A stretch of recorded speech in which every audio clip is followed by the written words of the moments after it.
Hello mga ka-open! So for today's video ay sasagutin ko lang ang tanong ni Ma'am Clara. So Ma'am Clara, ito na po yung sagot ko sa tanong mo. Nag-message siya sa akin sa aking FB page na Kumaring Gingging. Kumaring Gingging, bakit po ba mayroong mga lalaki na ayaw kumain ng tahong? So, ito po ang sasagutin natin. So, based on my research, based on my experience or based in pagmarites. So, meron po talagang mga lalaki na ayaw kumain ng tahong. Lalong-lalo na pong walang hugas. Hindi nalinisan ng maigi yung tahong. Kasi po nangangamoy po talaga yung tahong, no? Kahit first time mo lang nang umihi, sus, nangangamoy na talaga yan. Lalong-lalo na pag hindi ka marunong maghugas, hindi ka marunong magtrapo-trapo dyan. No? So, nangangamoy talaga yan. Kasi nga, daanan po, yung urethra, daanan po yan ng ihi. At ang ihi, alam nyo na, may dalang bacteria at nangangamoy po talaga yan.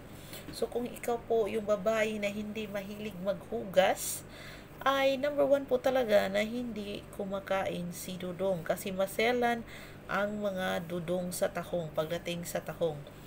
So, sinabi man, naghugas naman po ako, pero ayaw niya po kumain.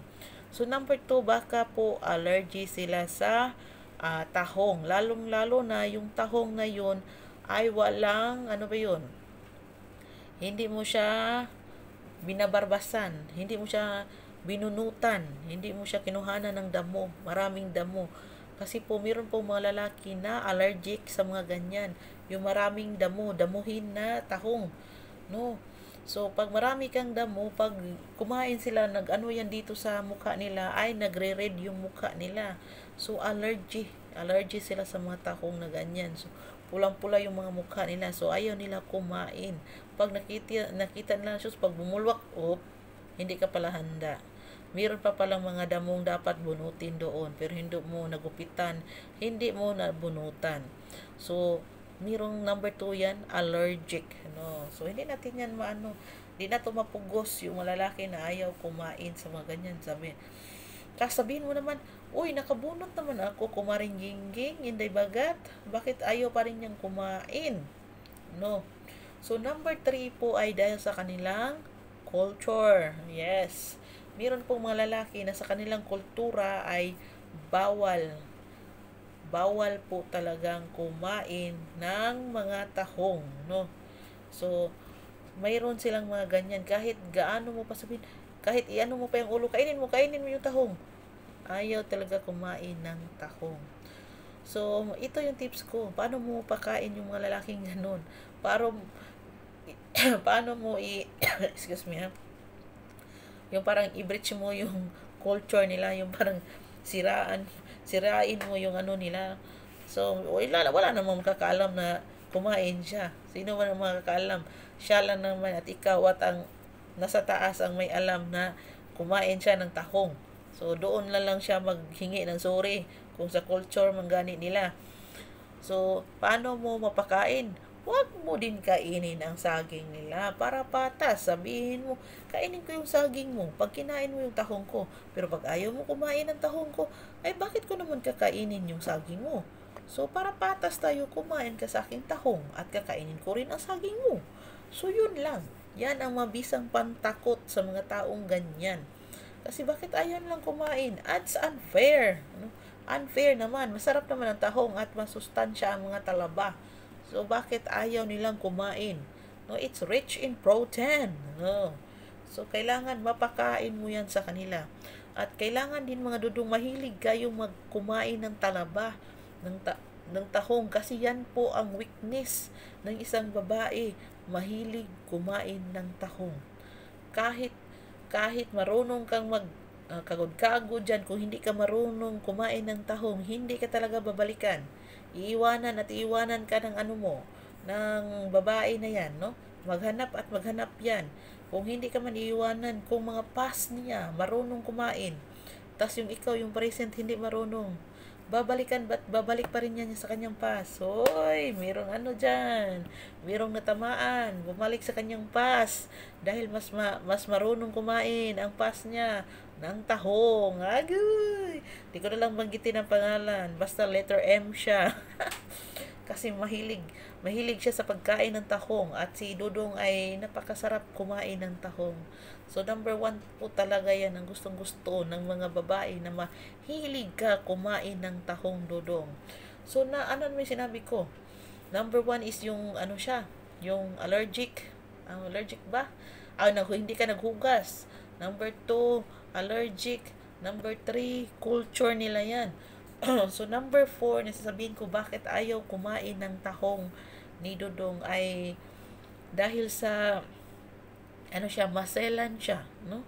Parang nanidiri siya. Bakit siya nanidiri? Kasi parang hindi siya palaging nakakita ng tahong.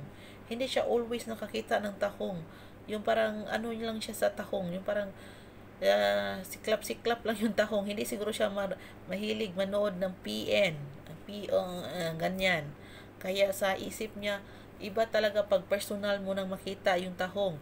Iba talaga pag kinain mo na yung tahong, no? So, iba talaga pag nakahain na yung tahong, nakabulakat-kat na yung tahong. Iba talaga yung ano niya, iba pala yung amoy, iba pala yung panlasa niya, no? So, parang first time niya. So, yun ang first time niya. So, number 1, hindi ka marunong maghugas sa tahong, hindi ka marunong magbunot doon sa tahong. Number 2 is allergic. Number 3 is yung culture niya. So, number 4 is yung first time niya makatikim ng isang tahong. So, ganun naman tayo, basta first time. Kung first time nating makita ang mga tahong na ganyan, huy, ang lalaki-laki ng mga tahong na yan. Uy, ano ba 'to hitsura na tahong na to? Para ba 'tong ano na tahong? Ba't nabugbog abir na ang tahong? Mayroong mga ganyan, parang shock siya pa. Ito bala yung tahong?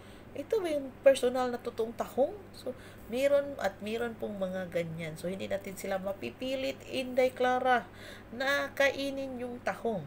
So, itong mga sinasabi ko, kung hindi pa rin niya kayang kainin ang tahong na hinahanda mo sa hapag-kainan. Yung ayaw pa rin niya kumain ng mga tahong na yan, no? Tahong na talaba na yan. Sus, kailangan mo, Dudong. Kung iparinig mo to sa lalaki na to na kailangan niyang kumain. Kasi pag hindi siya kumakain ng tahong, ng talaba, ay iiwan talaga siya ng magiging karelasyon niya. Kasi weakness po talaga ng isang babae, marunong kang kumain ng tahong, no? Marunong kang kumain ng tahong. Kasi nasa talaba po ang masustansyang tahong. Nasa ganyan po ang kahinaan ng isang babae, no? Pag marunong kang kumain ng tahong. So, sana may napupulot ka ng kunting kaalaman dito, Day Clara, no? So, kung nanonood ka man, Day Clara, na kung hindi ko man na yung, hindi ko man nasagot ng todo ito, ay paki-comment naman. Tulungan nyo naman ako, mga Dudong, pero wag nyo naman yung mga comment yung parang lang ba, daplis lang ba, para hindi naman gaanong tayo ni Lolo dyan, ni Lolo Iyetsub dyan na, uy, bakit nasubraan na to? Magkaroon na kayo ng nito, mga restriction o violation, mga ganyan. So, kawawa naman. So, meron pala akong second account sana masubscribe yung pangalawa kong account. Kuan Inday Bagat pa rin. Inday Bagat Bedtime Stories. Mag-upload din ako doon pero hindi sa ngayon kasi nga palagi akong ngayon lalamunan ko ba. Pero mag-upload ako doon pero with voice record. Pagkaganahan ko yung voice doon. Bahala na kayong makikinig sa boses na to. So, nyo naman, i-subscribe nyo naman yun. Na Inday Bagat Bedtime Stories, mga ganyan. So, naman ako ninyo kasi kung mawala to, at least meron tayong pangalawang bahay na mapupuntahan. Di natin alam, minsan baya ang mga channel natin bigla na lang iwala. So, sana may kayo may konti kayong kaalaman dito lang kay Inday Bagat Open Minded Vlog. hinahaan ko na ang boses kaya natutulog na yung tao. Ngayon lang ako nakapag video-video, no? Busy kasi ang buhay. Bye-bye.